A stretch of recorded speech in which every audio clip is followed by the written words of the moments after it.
तीन इंजिनचं सरकार चालू आहे. सरकार बेफामपणाने चालू आहे. टावेलवर मारामारी करतोय, कोण पैशाची बॅग घरामध्ये बसून सिगारेट ओढतोय. आणि महाराष्ट्रामध्ये चड्डी बनियान गँगचा धुमाकळ चोरांचा होता आणि हा दरोडेखोरांनी एवढा उच्छाद मांडला होता. ती चड्डी बनियान गँग आता मंत्रालयातून विधान भवनमध्ये शिरलेली आहे. जरा सुद्धा लाजा नाही त्यांना. मारामारी केली त्या आमदारांनी एक परत जाहीर केलं. एका माजी खासदाराला सांगितलं की मी स्टॅम्प पेपरवर लिहून देतो, माझ्यावर फ्रीस्टाईल करावी. जनाची नाही मनाची जरा तरी लाज त्या लोकांना पाहिजे. गरिबांना तुम्ही मारण्यामध्ये पराक्रम दाखवता. हे सगळ्या योजनांतात ना शुद्ध पाणी, त्याला ना पाण्याचं डुबून मारलं पाहिजे. त्या अशा प्रकारे वागणारे निर्लज्ज मंत्री या महाराष्ट्रात आजपर्यंत कधी कोणी पाहिले नव्हते. म्हणून आमचा आत्महत्या याच राज्यामध्ये होतोय, शेतकरी आत्महत्या याच राज्यामध्ये होतोय. एक दिवसाच्या निवडणुकीला फक्त पैसा देऊन पैसे परत 5 वर्षामध्ये डबल तुमच्याकडून वसूल करण्याची प्रवृत्ती या महाराष्ट्रामध्ये पहिल्या प्रथम आलेली आहे. एवढ्या अशा प्रकारे वागणारे निर्लज्ज मंत्री या महाराष्ट्रात आजपर्यंत कधी कोणी पाहिले नव्हते. शरद पवार यांच्या पक्षाचे नवीन प्रदेश अध्यक्ष शशिकांत शिंदे यांनी पुण्यामध्ये अभ्यासपूर्ण भाषण करत संजय शिरसाट आणि संजय गायकवाड यांची चांगलीच लाच काढली. त्यानंतर महायुती सरकारवर 8 महिन्यात मंत्रिमंडळ बदलण्याची वेळ येते यासारखे दुर्दैव नाही. राज्यात तरुणांना रोजगार देण्यासाठी सरकारकडे पैसे नाहीत. अर्थसंकल्प सादर केल्यानंतर 3 महिन्यात तब्बल 58,000 कोटीची पुरवणी अंदाजपत्र सादर करण्याची लाजिरवाणी वेळ सरकारवर आली. अर्थसंकल्प सादर करताना अर्थमंत्री झोपले होते का? राज्यावर कर्जाचा डोंगर वाढला. तब्बल 8.5 लाख कोटी रुपयांचं कर्ज राज्यावर आहे. शेतकऱ्यांचे प्रश्न मांडायचे तर यांचे मंत्री विधानसभा गृहात रम्मी खेळत बसतात. बिल थकले म्हणून तरुण कंत्राटदार आत्महत्या करतो, तरीही सरकारला त्यांच्याबद्दल सहानुभूती वाटत नाही. त्यानंतर त्यांनी दादाचा चांगला समाचार घेतला. निवडणूक काही जणांनीच लढवायचा ठेका घेतलाय का? एका आमदाराचा भाऊ हवेत फायरिंग करतो, एवढी कसली तुम्हाला सत्तेची मस्ती, असं म्हणत त्यांनी चांगलंच धुतलं. एका आमदाराच्या भावाने फायरिंग करून टाकली. विधिमंडळामध्ये ज्या वेळेला चर्चा झाली, विधिमंडळ हे पवित्र ठिकाण आहे, त्या पवित्र ठिकाणी सुद्धा सरकार माझ्या बापाचं आहे, मी कोणाच्या बापाला घाबरत नाही, अशा प्रकारची या आमदारांची असलेली प्रवृत्ती वाढली. विचार वाढले, त्यांच्या कार्यकर्त्यामध्ये विचार वाढले. या पवित्र मंदिरामध्ये आजपर्यंतच्या इतिहासामध्ये ज्या मंदिरामध्ये यशवंतराव चव्हाण पासून शरद पवार साहेबांपासून अनेक दिग्गज नेत्यांनी आपल्या नेतृत्वाच्या आणि कर्तृत्वाच्या जोरावर या महाराष्ट्राला एक कायदे बनवणारं मंदिर उभं केलं. रोहित दादा, ज्यावेळेला चर्चा काय विधिमंडळ होत्या, त्या दिग्गज नेत्यांचं भाषण ऐकण्यासाठी अख्खं सभागृह भरलेलं असायचं. जिथे कायद्याची चर्चा व्हायची तिथं मारामारीची चर्चा व्हायला लागली. डिपार्टमेंट एवढं लोचट झालं, 80% वरती अधिकारी या IAS ऑफिसर पासून ते पोलीस डिपार्टमेंट पर्यंत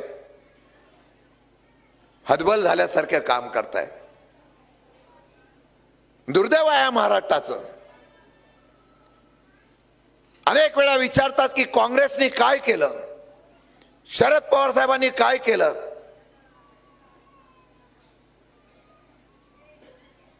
काँग्रेस आणि शरद पवारांच्या असलेल्या पक्षाने अधिकाऱ्यांना मुक्तपणे काम करण्याची संधी दिली, कधी हस्तक्षेप केला नाही. इथे तुम्ही भाजप निवडणुकांनी सांगावं, पिंपरी चिंचवडचा विकास कोणी केला? तुमच्यात हिम्मत होती तर 5 वर्षापूर्वी पिंपरी चिंचवडच्या महानगरपालिकेची निवडणूक घ्यायला पाहिजे नव्हती. तुम्ही प्रशासक नेमला. या पिंपरी चिंचवडमध्ये टाटा सारख्या इंडस्ट्री कोणी आणल्या असत्या आणि पिंपरी चिंचवड कोणी उभी केली असेल तर ती फक्त शरद पवार साहेबांच्या नेतृत्वाने झाली. हे आम्ही बसलेलो आहोत. मस्तानी गाववाले असतील किंवा महाराष्ट्राच्या कानाकोपऱ्यातून आलेले आमच्या सगळी मंडळी इथं असतील. औद्योगिक क्षेत्र उभं राहिलं म्हणून महाराष्ट्राच्या देशातले कानाकोपऱ्यातली लोक इथं आली, इथं वास्तव्याला लागली आणि आपली मुलं बाळं मोठी करून उच्च शिक्षित करण्याचा निर्णय घेतला. त्या ठिकाणी आज काय चाललंय नगरपालिकेत, महानगरपालिकेमध्ये प्रशासक नेमला गेलाय आणि या प्रशासक नेमलेल्या ठिकाणी तिथले लोकप्रतिनिधी येऊन फक्त तिथं टक्केवारी मोजण्याचा प्रयत्न करताय. आणि त्यामध्ये सुद्धा 3 सरकारच्या लोकांमध्ये भांडणं सुरू झालेली आहे. आपल्याच पत्राच्या, आपल्याच पक्षाच्या, आपल्याच मित्र पक्षाच्या लोकांवर, मंत्र्यावर एकमेकावर टीका करण्याचा प्रयत्न होतो, तो फक्त टक्केवारीसाठीच केला जातोय. आम्हाला राग येत नाही, आम्हाला चीड यायला नको. पैसा तुमचा, अहो तुम्ही जीएसटी मधून इतका पैसा देताय आज सरकारला. तुमच्याकडे मेट्रो चालू झाले का ना मला माहित नाही. मेट्रो जर असेल तर त्यामध्ये तुमच्या बांधकामावर 1% हा मेट्रो चार्ज लावला जातो.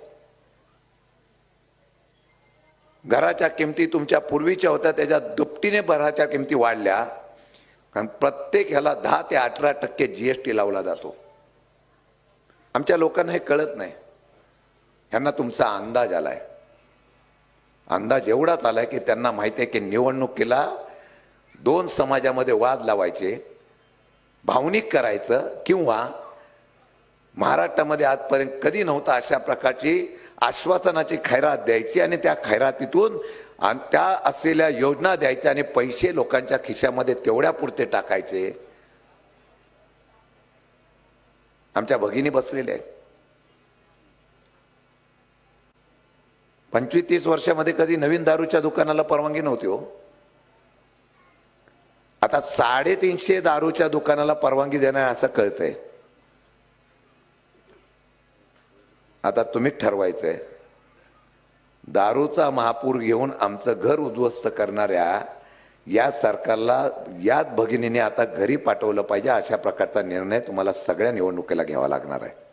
तर शशिकांत शिंदे यांच्या प्रतिक्रियेवर तुमचं मत कमेंट करून नक्की कळवा. आणि चॅनलवर नवीनच असाल तर चॅनलला सबस्क्राईब करा. व्हिडिओ आवडला असेल तर जास्तीत जास्त शेअर करा. धन्यवाद.